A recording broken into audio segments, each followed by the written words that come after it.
ঘিরে অত্যাধিক মানুষ এই রাজধানীতে ঢোকার যে প্রবণতা সেটি রয়েছে। আমরা দেখেছি কিছু জায়গায় যানজটেরও সৃষ্টি হয়েছে। তবে এটির জন্য গতকালকেই জামাতের যে সেক্রেটারি জেনারেল রয়েছেন মিয়া গোলাম পরোয়ার, তিনি কিন্তু জনগণের কাছে আসলে দুঃখ প্রকাশ করেছেন, পাশাপাশি ক্ষমাও চেয়েছেন যে এই একটা দিনের জন্য আসলে রাজধানীবাসী একটু দুর্ভোগ পোহাতে হবে, এর জন্য তিনি ক্ষমাও চেয়েছেন। তো সব মিলিয়ে আজকের যে সমাবেশ সেখানে মানুষের যেরকম উপস্থিতি রয়েছে, এমনকি এই যে সমাবেশ ঘিরে যে প্রত্যাশা নিয়ে করা হয়েছে সেই প্রত্যাশা পূরণ হবে এমনটিও তারা বলছেন।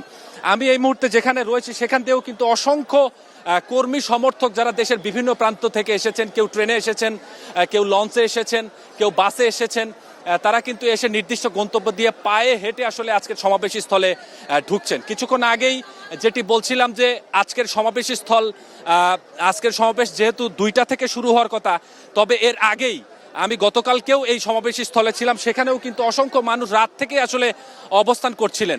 যারা আসলে ফজরের পর এখন পর্যন্ত যারা আসছেন তারা আদৌ ভিতরে ঢুকতে পারবেন কিনা বা জায়গা পাবেন কিনা এই নিশ্চয়তা তাদের রয়েছে, এই অনিশ্চয়তা তাদের রয়েছে। তবে আজকে তারপরেও যারা আসছেন তাদের মধ্যে কিন্তু একটা আনন্দ উল্লাস এই জামায়াত ইসলামীর এই আজকের সমাবেশ ঘিরে রয়েছে।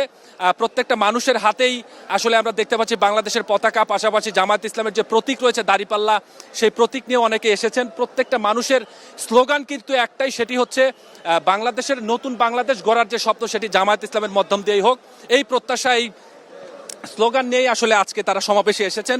তো সব মিলিয়ে অসংখ্য মানুষ এখনো আসছেন। এমনকি জামায়াত ইসলামের যারা নেতারা রয়েছেন তারাও প্রত্যাশা করছেন যে দুপুর 2টা পর্যন্ত মানুষের যে আসার বা যে স্রোত রয়েছে সেই স্রোত অব্যাহত থাকবে। অর্থাৎ যে প্রত্যাশা নিয়ে 10 লাখ মানুষের একটি সমাগম হওয়ার যে প্রত্যাশা জামায়াত ইসলামের পক্ষ থেকে রয়েছে, সেই প্রত্যাশা হয়তোবা পূরণ হবে।